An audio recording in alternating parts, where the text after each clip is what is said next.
டேய் Dabur, summer camp நடக்குது. அதனால ஸ்கூல் லீவு காலேஜ் லீவு நிறையா இருக்கிறதுனால எல்லாத்துக்கும் டைம் நிறையா இருக்குது போல். எல்லோரும் நிறைய பேர் வந்திருக்காங்க ப்ராக்டிஸ் பண்ணுறதுக்கு. இதில் என்ன ஒரு விஷயம் நடக்குதுன்னா, பசங்களை வந்து சின்ன பசங்களை வந்து பேரண்ட்ஸ் கூட்டிகிட்டு வராங்க. இப்போ வந்து அவங்களோட அப்பா அம்மாரு கூட்டிகிட்டு வந்தாங்கன்னா இந்த கிரவுண்டை பார்த்துட்டு அவங்களால சும்மா இருக்க முடியல. ஏதோ ஒரு ரவுண்டு நடக்கிறாங்க, ஏதாச்சும் ஒரு ரெண்டு எக்ஸசைஸ் அந்த கேம்ஸ் ஏதாச்சும் வேடிக்கை பார்க்குறாங்க.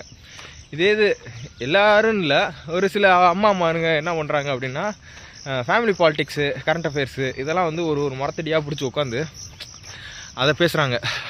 டைம் கிடைக்குது அப்படின்ற பட்சத்தில் அதை யூஸ் பண்ணிக்கலாம். ரைட்டு, இதை நம்ம ஊரை திருத்துறது நம்ம வேலை கிடையாது.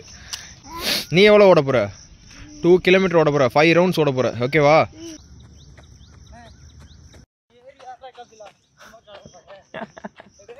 ஹலோ ஆல், நான் ஷோபாலன் ரன்னிங் சும்மா வீடியோ போட்டுருக்கேன். உங்களுக்கு தெரியும் இன்றைக்கி என்ன ஒர்க் அவுட்டாக இருக்க போகுது அப்படின்னா, 400 மீட்டர் 10 ரெப்பு 0லேருந்து ஸ்டார்ட் பண்ணுற மாதிரி. என்னோட 400 டைமிங் வந்து நல்ல டைமிங் வந்து 1:12, 1 நிமிஷம் 12 செகண்டு. இப்போ அதெல்லாம் கிடையாது. 0லேருந்து ஸ்டார்ட் பண்ணுறதுனா பின்னாடி எவ்வளோ முடியுதோ அவ்வளோ பேக்கில் இருந்து ஆரம்பிக்கிறது. என்ன ரீசன் அப்படின்னா, என்னோடய ஹார்ட் ரேட் வந்து ஜாஸ்தியாக இருக்குது, அதை குறைக்கணும் அப்படின்றதுனால. இப்போ 400ஓட டைம் வந்து என்னென்னு பார்த்தீங்க அப்படின்னா 1 minute 45 seconds அந்த இதுலேருந்து தான் ஆரம்பிக்க போகிறேன். இதே 10 ரெப்பு, ஒரு ரெபிடேஷனுக்கும் 90 second rest. First 2 kilometre warm up, அப்புறம் 400 மீட்டர் 10 ரெப்பு முடிக்கிறோம். கடைசி 2 kilometre warm down cool down பண்ணுறோம். மொத்தம் 8 கிலோமீட்டர் இன்றைக்கி. இவருக்கு இன்றைக்கி 2 கிலோமீட்ரு கண்டினியூஸு, அப்புறம் சின்ன ஒர்க் அவுட்லாம் கொடுத்துட்டு ஒரு வெயிட் பண்ணுவார். நான் அடுத்து ஒர்க் அவுட்டை முடிச்சுட்டு வரேன். கொஞ்சம் இப்படி பண்ணு 2 கையை நீட்டு, 2 கையை நீட்டு. இப்படி செய், நல்லா பண்ணு பார்த்து. திருப்பி சரி. அப்புறம் இதே மாதிரி இங்கிட்டு கொண்டு போ. ஓகே, இந்த உட்காந்து எந்திரிங்க. வெற்றி ஓடுமா? இப்போ என்ன செய்யறதுன்னா, இந்த ஒரு மரம் வரை ஓடிட்டு வா டக்குன்னு போயிட்டு. ரெடி, 1 2 3 கோ. பையா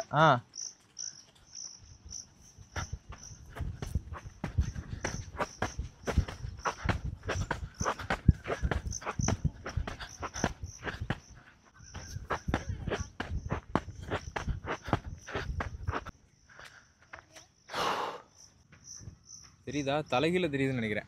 2 பேருமே வந்து 2 கிலோமீட்டர் ஜாகிங் கிட்டத்தட்ட 7.48 பேஸு. அவரும் நான் தான் வாட்ச் கட்டியிருந்தேன், அவன் பின்னாடியே தான் ஓடினேன். ஓடிட்டான் ஓரளவுக்கு, மூச்சு வாங்குது அப்படி இப்படின்னா. இப்போ அவருக்கு அருணாகர் கட்டியிருந்தது குண்டுக்கு கீழே வந்துக்கிட்டே இருக்குது. இப்போ அவுத்துட்டு வாங்க, சரி வீட்டில் போய் அவுத்துக்குருவோம். அண்ணா சரியா? மூடி எடுத்து மூடி வை தண்ணியா.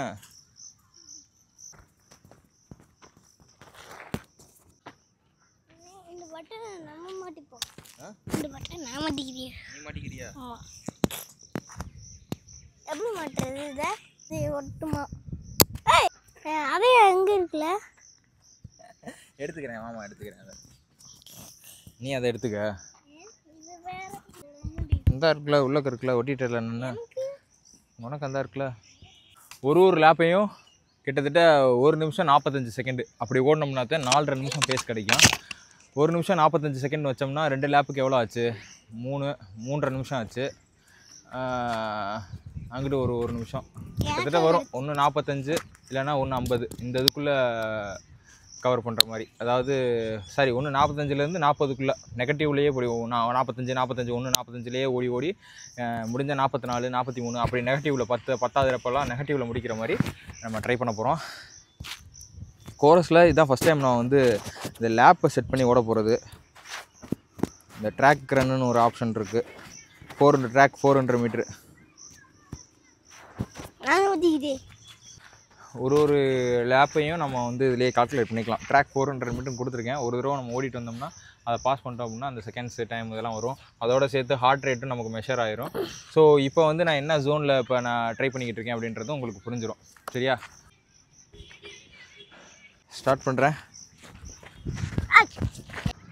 இந்த கோரஸில் வந்து 400 மீட்டர் வந்து லேப்பாக ட்ராக் பண்ணுறது எப்படின்றது தெரில. இப்போ தான் கற்றுக்கிட்டு இருக்கேன். 2 லேப் ஆகிருக்கு. 1.51 1.50 ரெண்டாவது. ஈஸியாக தான் இருக்குது. கொஞ்சம் பேச கம்மி பண்ணி ஓடுறது ரொம்ப கஷ்டமாலாம் கிடையாது, கொஞ்சம் ஈஸியாக இருக்குது. பார்ப்போம். 90 செகண்ட்ஸு ரெஸ்ட்டு. இப்போ எவ்வளோ செகண்ட்ஸ்? 42 செகண்ட்ஸ் ஆகிருக்கு. சரி ஓடுறேன். வெற்றி வா 400 ஓடு. சரி 100 ஓடு. அந்த மரம் வரையும் அன்னைங்க நிற்கிறாங்கல்ல, காலை எப்படி வை, ஒரு கால் முன்னாடி. கை எப்படி வைக்க சொல்லியிருக்கேன்.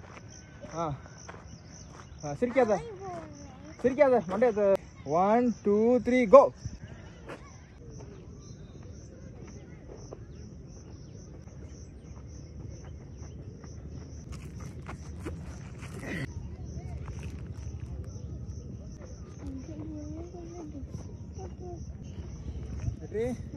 கடைசி லேப்பு. கேளு. மாடி ஏன் வெள்ளையாக இருக்குது, கருப்பாக இருக்குது? மாடி ஏன் வெளியில் பாத்ரூம் போகுது?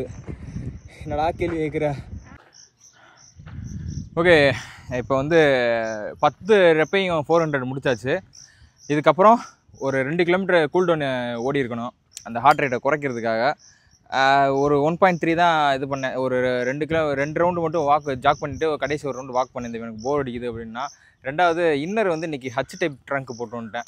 V டைப் தான் எப்போயும் யூஸ் பண்ணுறது. இது அப்படியே அறுக்குது போட்டு. ஸோ எல்லாமே நம்ம போட்டு பழகி தான் கற்றுக்கிறது. H எப்போயுமே போட மாட்டேன். அது எல்லாத்தையும் துவைக்க போட்டிருந்ததுனால காயலை. 2 நாளுக்கு முன்னாடி மழை, அதனால் காயலை. ஸோ இதை போட்டு வந்தது இப்படி ஆகிப்போச்சு. ஒரு 2 நாளைக்கு கஷ்டம்தான். அப்புறம் ஷூவை பற்றி நிறையா சஜஷன் கேட்குறீங்க. நானும் கேட்குறவங்களுக்கு நான் சொல்கிறேன், நான் எந்த கம்பெனி ஷூவையும் வந்து நான் ப்ரொமோட் பண்ணல, சரியா? எனக்கு என்ன, இப்போ நான் யூஸ் பண்ணுற ஷூவை ஒப்பீனியன் சொல்லியிருப்பேன், சஜஷன் சொல்லியிருப்பேன். யாராச்சும் என்கிட்ட கேட்பாங்க, இப்படி வந்து இந்த ஈவெண்ட்டுக்கு போகணும், இந்த எக்ஸாமுக்கு நான் ட்ரை பண்ணணும் அப்படின்றதுனால தான் இதை ஒரு விஷயமா பேசுவோமே அப்படின்றத நான் பேசினேன். நான் இதை வந்து அட்வர்டைஸ்மெண்ட்டாக எடுத்துக்கிறது உங்களோட கையில் தான் இருக்குது. நான் இதில் இந்த வீடியோ என்னோடய முதல் வீடியோலேயே நான் சொல்லியிருப்பேன், இதை வந்து ஃபேமுக்காகவோ இதில் வந்து நான் புகழ் சம்பாதிக்கணும், என் பிஸ்னஸை டெவலப் பண்ணணும் அப்படின்றதுக்கு ரெண்டாவது. நான் இதில் வருமானத்துக்காக தான் முதல்ல வரேன். ஏன்னா நான் லைஃப்பில் வந்து இத்தனை நாள் நான் முன்னேறாமல் கிடந்ததுக்கு காரணம் நிறைய எத்திக்ஸ்லாம் ரொம்ப பார்ப்பேன். நான் ஒரு விஷயங்கள் செய்யும்போது இந்த தொழில் நம்ம எடுக்கிறோமே சரியா, இவங்கள்ட்ட இவ்வளோ காசு வாங்குறோமே அது சரியா அப்படின்ற மாதிரி மனசாட்சி உறுத்தும் நமக்கு. இந்த மாதிரி எப்படி சொல்கிறது அப்படின்னா, இப்போ நான் வீடியோ போடுறேன், அதில் சாப்பிட்றத காட்டினா கூட பார்க்குறவங்க இல்லாதவங்க வந்து சாப்பாடு கஷ்டப்படுறவங்க பார்த்துட்டு ஒரு தடவைலாம் மெசேஜ் பண்ணாப்புல, உங்கள்கிட்ட இருக்குது நீங்கள் சாப்பிட்றீங்க அப்படின்னு. நம்மளுமே கஷ்டப்பட்டு தான் அதை வந்து ரெடி பண்ணி சாப்பிட்றோம். அதை மித்த பொருள்னா, இப்போ பொருள் இருக்குது, இந்த பொருள் இருக்குது அப்படின்னா அதெல்லாம் சம்பாரித்து வாங்கக்கூடிய விஷயம். சாப்பாடு வந்து அத்தியாவசியமான ஒரு விஷயம். அது வந்து கிடைக்காம அதை இயங்குறது வந்து, அதை காட்டி இயங்க வைக்கிறது வந்து நம்ம இதில் சரி வராது அப்படின்றதுனால நான் இந்த மாதிரி ஒன்றா சொல்லிகிட்டே போகலாம் நம்ம வந்து எத்திக்ஸை பார்க்குறதுல. ஸோ நான் இதில் என்ன தான் சம்பாதிக்கிறதுக்கு இறங்கினாலும் குறிப்பிட்டு, அதாவது எனக்கு எது மனசாட்சிக்கு சரின்னு படுதோ அதைத்தான் நான் செய்வேன். அப்படி தான் முடிவு பண்ணி தான் நான் இது பண்ணேன். கண்டதை ப்ரொமோட் பண்ணுறது, ப்ரொமோஷனுக்காகவே நான் வீடியோ போடுறது அப்படின்னு கிடையாது. இதுக்காக இப்போ நான் ஒரு விஷயத்துக்காக இப்போ வீடியோ போடுறேன் அப்படின்னா, இது தன்னைத்தானே நான் வளர்த்துக்கிட்ட விஷயம். ஆரம்ப கட்டத்திலேருந்து நான் வீடியோ போட்டதுலேருந்து இப்போ வரையும் பார்த்தீங்க அப்படின்னா தன்னைத்தானே நான் வளர்த்துக்கிட்ட விஷயமாக தான் உங்கள்கிட்ட நான் ஷேர் பண்ணிக்கிட்டு இருக்கேன். அதுலேருந்து இப்போ என்ன மேக்ஸிமம் நான் வந்து ப்ரொமோஷன் வந்தால் என்ன செய்ய போகிறேன், ஷூக்காரன் வருவாங்க, ஏதாச்சும் ஒரு கம்பெனிக்காரன் ஷூக்காரன் வருவேன், எல்லாத்தையும் ஓப்பனாக ஷேர் பண்ணிக்கிட்டு தான் இருக்கேன். எனக்கு அதை பற்றி ஒரு கவலையும் கிடையாது. ஏன்னா இதுக்கப்புறம் வந்து ஏதாச்சும் ஒரு சப்ளிமெண்ட்டுக்காரங்க வருவாங்க. ஏன்னா இதுக்கப்புறம் ஏதாச்சும் கூட இருக்கிற இந்த ஏரியாவில் இருக்கிறவங்க இவ்வளோ தூரம், இப்போ சிவகங்கைன்றது சின்ன ஊர், இதிலெல்லாம் வந்து நம்ம 4 பேருக்கு தெரியும் அப்படின்ற பட்சத்தில் சரி இவ்வளோ ஃபாலோவர்ஸ் வச்சுக்கல, இப்போ நான் நிறைய பழக்கம் இருக்குது அப்படின்ற பட்சத்தில் நிறைய ஃப்ரெண்ட்ஸ் இருப்பாங்க, இந்த கடை இருக்கும், எனக்கு இந்த கடையை ப்ரொமோட் பண்ணி கொடு அப்படின்னு கேட்கும்போது நம்ம வந்து அதெல்லாம் வந்து மேக்ஸிமம் தவிர்த்துக்கிட்டு இருக்கோம். அட்வர்டைஸ்மெண்ட்டை, அதாவது ப்ரொமோஷனை முடிஞ்ச அளவுக்கு ரொம்ப நுணுக்கமாக பார்த்து, நம்மளுக்கு இது வந்து நமக்கும் செட் ஆகணும், அவங்களுக்கும் க்ரோத் இருக்கணும் அப்படின்ற மாதிரி. ஏன்னா நம்ம வந்து ஒரு ஜென்யூனாக கொண்டு போகிறோம் அப்படின்னா, நம்ம ஒரு விஷயத்தை சொல்கிறோம் அப்படின்னா நம்பி எல்லாத்தையும் வாங்குவாங்க அப்படின்றதுனால 100% அதில் சரின்னு இருந்தால் மட்டும்தான் அதை நம்ம எடுத்து கொடுக்க போகுது. ஸோ அந்த மாதிரி நான் வந்து எனக்குள்ளே நான் எத்திக்ஸ்லாம் போட்டு வச்சு தான் செய்கிறேன். இதில் வந்து நேற்று ஒருத்தர் பேசியிருந்தார், என்ன ப்ரோ அட்வர்டைஸ்மெண்ட் அது அப்படின்னு அந்த ஷூ பற்றி ஒரு எக்ஸாம்பிளுக்கு சொல்லியிருந்தேன். நான் கான்செப்ட் என்னென்னா, ட்ராப் சைஸை பார்த்து ஒரு ஷூ எப்படி வாங்குறது அப்படின்றது தான் கான்டெக்ட், அந்த வீடியோட கான்டெக்ட்.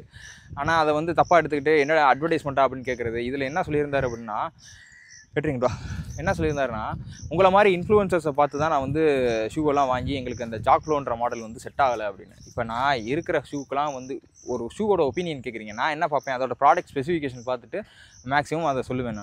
நான் என்ன கை காசு போட்டு வாங்குறேன்னா அந்த ஷூவை வந்து ரிவ்யூ கொடுக்குறேன். ஏன்னா நான் இதுவரையும் வந்து கிட்டத்தட்ட ஒரு 2, 4, 5, 6, 7 ஷூ இப்போ இந்த 2 வருஷத்தில் நான் வாங்கியிருக்கேன். நான் 7 ஷூ யூஸ் பண்ணியிருக்கேன். அதுக்கு முன்னாடி பல வருஷமாக ஒரே ஷூவை போட்டு இந்த 1500 ஷூ டெக்கத்லான் இருக்க ஷூவை போட்டு தான் நான் யூஸ் பண்ணி 1000 கிலோமீட்டருக்கு மேலே மொதல் 21 அந்த வெறும் 0 ட்ராப் சைஸாக 0 to 4 ட்ராப் சைஸில் இருக்க ஷூ தான் போட்டு யூஸ் பண்ணி கிழிச்சு அது எனக்கு ரொம்ப பிடிச்சமான ஷூன்றதுனால அதை அப்படியே சேகரித்து வச்சுக்கிட்டு இருக்கேன் நான். இது எதுக்கு சொல்கிறேன் அப்படின்னா, பொண்டாட்டி கூட அமைஞ்சிடும். நமக்கு பொண்ணு பார்த்தோம்னா பொண்டாட்டி கூட அமைஞ்சிடும். இந்த ஷூ அமைகிறதுன்றது ரொம்ப சிரமமான ஒரு விஷயம். ஒருத்தவங்க காலோட அகலம், நீளம் இதை பொறுத்து அவங்களோட எனக்கு வந்து பெருவிரலுக்கு அப்புறம் இருக்கிற விரல், அதுக்கப்புறம் இருக்கிற 2 விரலும் கொஞ்சம் நீளமாக இருக்கும். அப்படின்றப்ப கொஞ்சம் போய் முட்டும். இதே நோவா பிளாஸ்ட் 5 வந்து எல்லாத்துக்கும் செட் ஆகுது. ஆனால் எனக்கு வந்து அதில் சின்ன பிரச்சனை இருக்குது. போட்டு ஓடினோம்னா அந்த முனையில் வந்து வலிக்குது. கரெக்டான சைஸ் பார்த்து தான் வாங்கியிருக்கேன் இம்புட்டுக்கும். ஏன்னா இதுக்கு முன்னாடி ஊட்டியில் போய் வாங்கின ஷூ கரெக்டாக போட்டு பார்த்து அங்கே நல்லா ஓடி நடந்து எல்லாத்தையும் பார்த்து வாங்கினேன். வாங்கி இங்கே வந்து ஒரு 30-40 கிலோமீட்டர் ஓடினதுக்கப்புறம் அதே மாதிரி இன்னொரு சைஸில் வந்து ஒரு சின்ன பிரச்சனையாக வாங்கிட்டேன். இன்னும் ஒரு 1/2 சென்டிமீட்டர் எக்ஸ்ட்ரா வாங்கியிருக்கணும். இதெல்லாம் அடிபட்டு கற்றுக்கிற விஷயம். ஷூவோட பெர்ஃபார்மன்ஸ் குஷன் எப்படி இருக்குது, இதோட ட்ராப் எப்படி இருக்குன்னு தான் சஜஸ்ட் பண்ணுவேன். அந்த ஷூவை நீங்கள் வாங்கிட்டீங்கன்ற பட்சத்தில் அது உங்கள் காலுக்கு செட் ஆகுதான்றதை அது எப்படி சொல்கிறது அப்படின்னா, நீங்கள் தான் ஒரு அனுபவத்தில் கற்றுக்கிறணுமே தவிர்த்து இதை வந்து எல்லாமே ஸ்பூன் ஃபீடிங் பண்ண முடியாது நம்ம. இப்போ நான் அந்த காவியா ஷூவான்னு ஒருத்தவங்க இன்ஸ்டாகிராமில் வந்து ஏற்கனவே நான் வீடியோ சொல்லியிருப்பேன். நான்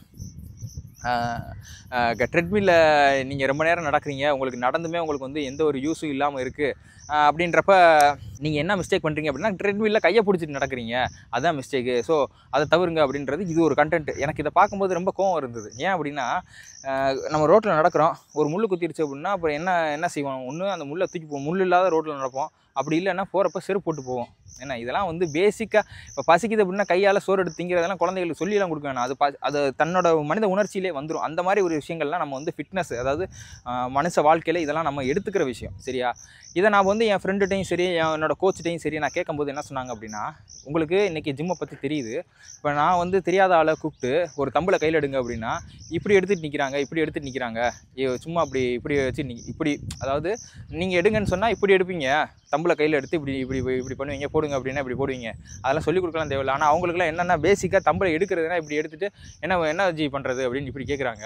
ஸோ அவங்களுக்கு வந்து பேசிக்காகவே அந்த நாலேஜ் இல்லை. ஸோ அவங்களுக்கு அந்த கண்டென்ட் போய் சேரும் அப்படின்ற மாதிரி என்னை சமாதானப்படுத்தினாங்க. இது வந்து அந்த மாதிரி அதெல்லாம் நாமளே சின்ன விஷயத்தில் கூட நம்ம வந்து அந்த மூளைக்கு வேலை கொடுக்கல, ஏன்னா நாமளே அதை வந்து திருத்திக்கிறல அப்படின்னா, பொதுவாக வந்து யாரையாச்சும் இப்போ என்னை வந்து சொன்னது வந்து எனக்கு ரொம்ப மன வருத்தமாக இருந்தது. வந்து உங்களை மாதிரி இன்ஃப்ளூயன்சர்ஸை பார்த்து தான் நான் அந்த ப்ராடக்ட் நான் இம்பட்டுக்கும் காசு வாங்கவே இல்லை. டெக்கத்லான் கம்பெனிக்காரனுக்கு கிட்டத்தட்ட எனக்கு தெரிஞ்ச இந்த ஒரு வருஷத்தில் எவ்வளவோ பேத்துக்கு ஷேர் பண்ணியிருக்கேன். ₹1 எனக்கு வந்து அதிலிருந்து வருமானம் கிடையாது. ஃபர்ஸ்ட் காப்பி ஷூ இப்போ நிறைய பேர் கேட்பீங்க இன்ஸ்டாகிராமில், நான் வந்து அவரை டேக் பண்ணி விட்டுருவேன். அவர் ஷூ சேல் பண்ணுறாரு, அதுலேருந்து நான் ஏதாச்சும் வருமானம் வாங்கிக்கிறேன். நான் நேரில் போய் வாங்கினேன், எனக்கு ஃப்ரீயாக கொடுத்தாரு, ₹200 டிஸ்கவுண்ட் பண்ணார். எனக்கு அதுலேருந்து ஒரு ப்ராஃபிட்டும் கிடையாது. அவங்க கேட்குறீங்க, அவங்கள நான் ஷேர் பண்ணி விட்டுறேன், அது பிரச்சனை இல்லை. நான் வந்து போராடிக்கிட்டு இருக்கேன். இப்போ லோன் போடணும், நான் ஃபர்ஸ்ட் காப்பி ஷூஸ்லாம் வந்து உங்களுக்கு சேல் பண்ணணும். இப்போ இன்னொருத்தவங்களை சம்பாதிக்கிறதுக்கு நானே அதை செஞ்சு செய்யலாமே அப்படின்னு அந்த லோனுக்கு நான் அலைஞ்சிக்கிட்டு இருக்கேன், வைக்கிறேன். என்னோடய ஸ்ட்ரகிள் இந்த மாதிரி இருக்குது. நான் வந்து ஒரு விஷயத்தில் நான் வந்து 4 பேர்த்தை ஏமாத்துறேன், நான் ஒரு ப்ராடக்டை சொல்லி ஏமாற்றிட்டேன்னு சொல்கிறது வந்து ஏற்றுக்க முடியாத ஒரு விஷயமா இருக்குது. சரியா? நான் பேசிக்காக வந்து நான் வந்து இப்போது ஒரு யூனிஃபார்ம் சர்வீஸ்க்குள்ளே போகணுன்னு ஆசைப்பட்டேன். ஏன் அப்படின்னா, எனக்கு கண்ணில் பார்க்குற விஷயங்கள்லாம் எப்படி தோணுது அப்படின்னா, இந்த இப்போ ரோட்டில் வந்து ஒரு பிரச்சனை இருக்குது, அதை நம்ம ஒருத்தர் வந்து அரசியல்வாதி வந்து 10 அடி தான் ரோடு இருக்கும், அதில் நடுமண காரில் நிப்பாட்டிட்டு நின்று பேசிக்கிட்டு இருப்பேன். இதே ஒரு தள்ளுவண்டிக்காரனோ இல்லை ஒரு பால்காரரோ இருந்தாருன்னா, நான் வந்து எனக்கு சுற்றி இருக்கிறாலும் சரி, நானுமே சரி கொஞ்சம் ஓங்கி அண்ணே வண்டி எடுங்கண்ணே அப்படின்ற போயிடுவேன். இதே போலீஸ் வண்டியோ இல்லை ஒரு அரசியல்வாதி இருந்ததுன்னா நான் நின்று பார்ப்பேன். அவங்க கட்சிக்காரங்க அப்படி சுற்றி வெள்ளை சட்டையை போட்டு நிற்பாங்க, அவங்கள போய் அண்ணே வண்டி எடுங்கண்ணே அப்படின்னு அதே தோணியில் சொன்னோம்னா என்ன செய்வாங்க? அந்த இது செய்ய முடியாது. அப்படின்றப்ப எனக்கு எப்படி இருக்கும் அப்படின்னா, இதெல்லாம் கேட்கணும். போய் வந்து சாதாரண மக்களை நம்ம வாயை திறந்து கேட்டுடுறோம். கொஞ்சம் பவரில் பதவியில் இருக்கேன், கொஞ்சம் பைசா இருக்கிறவனை போய் நம்ம கேட்க முடியலையே அப்படின்ற ஒரு வேதனை இருந்தது. ஒரு சின்ன விஷயத்தினாலும் நான் பார்ப்பேன். ஏன்னா இந்த டிராஃபிக் ரூல்ஸை மீறுறது எனக்கு அதுதான் வந்து மண்டையில் ஒரு நாளும் எனக்கு அதாவது ஒரு என்ன சொல்கிறது, அதுதான் என் வேலைன்ற மாதிரி நான் உணர ஆரம்பிச்சிட்டேன். எனக்கு வந்து ஒரு விஷயத்தை கையில் எடுத்து தைரியமாக ஒரு ஒரு சமுதாய பிரச்சனையை ஃபேஸ் பண்ணுறது தான் என்னோடய உணர்வில். அந்த வேலை எனக்கு கிடைக்கணும், அந்த இதுதான் என்னோடய வேலை அப்படின்றது நான் உணர ஆரம்பித்தது. இந்த அளவுக்கு யோசிக்கிறேன் நான். இப்போ இன்றைக்கி வீடியோ போடுறேன் அப்படின்ற பட்சத்தில் எனக்கு தன்னை அறியாமல் ஏதாச்சும் ஒரு மிஸ்டேக் பண்ணுறது தான் தவிர்த்து அறிஞ்சு யாரையாச்சும் ஏமாற்றி அதை இது பண்ணணுன்றது எனக்கு அந்த எந்த ஒரு நீடும் கிடையாது. எண்ட் ஆஃப் த டே நான் வந்து இதுக்கப்புறமும் சரி ஏதாச்சும் ஒரு ஷூக்காரனோ இல்லை ஏதாச்சும் ஒரு கம்பெனிக்காரனோ வந்து ஸ்பான்சர்ஷிப் வந்தேன் அப்படின்னா, ஏன்னா நான் போகணும், ட்ராவல் பண்ணணும், போகணும் வரணும், ஷூ அடிக்கடி யூஸ் பண்ணுற மாதிரி இருக்கும். நான் காலையிலையும் சாயந்தரமும் இதை உட்காந்து வீடியோ எடுத்து எடிட் பண்ணி போடுறேன் அப்படின்னா எனக்கு ஏதாச்சும் ஒரு வருமானம் வேணுன்றதுக்காக தான் இதை செய்கிறேன். இதுக்கடுத்து தப்பாக எடுத்துக்கிட்டீங்க அப்படின்ற பட்சத்தில் அதை வந்து நான் அதுக்குண்டான கிளாரிஃபிகேஷன் தான் இதை கொடுத்துருக்கேன். ஸோ முடிஞ்ச அளவுக்கு சரி, அவ்வளோதான். இதை புரிஞ்சுக்கிறீங்கன்னு நினைக்கிறேன். நான் இதை வந்து அறிவார்ந்த மக்கள் வந்து நிறைய பேர் பார்க்குறீங்க. இது போக வந்து வெளிநாட்டில் இருக்கிறவங்க நிறைய பேர் பார்க்குறீங்க. என்னைய ஆரம்ப கட்டத்துலேருந்து நிறைய பேர் பார்க்குறவங்க இருப்பீங்க. ஸோ நீங்கள் வந்து கொஞ்சம் புரிஞ்சுக்கிறீங்கன்னு நினைக்கிறேன். நான் சொல்ல வர விஷயங்கள் என்னன்றது, ப்ரொமோஷன் பண்ணுறது அவ்வளோ பெரிய குலக்குத்தம் கிடையாதுன்றது தான் நான் சொல்ல வரேன். மற்றபடி எதுவும் கிடையாது. இந்த வாரத்தில் எனக்கு தோணிக்கிட்டே இருக்குது, இந்த 10 கிலோமீட்டர் ஒரு தடவை ஓடிடுவோம் 45 கிலோ அப்படின்னு. ஓரளவுக்கு ரெஸ்ட் எடுத்து ஓரளவுக்கு ட்ரெயின் பண்ணிக்கிட்டு இருக்கேன். இந்த தடவை ஓடிட்டு போடுறேன் நான். சரியா, பார்ப்போம், நெக்ஸ்ட் வீடியோவில் பார்ப்போம்.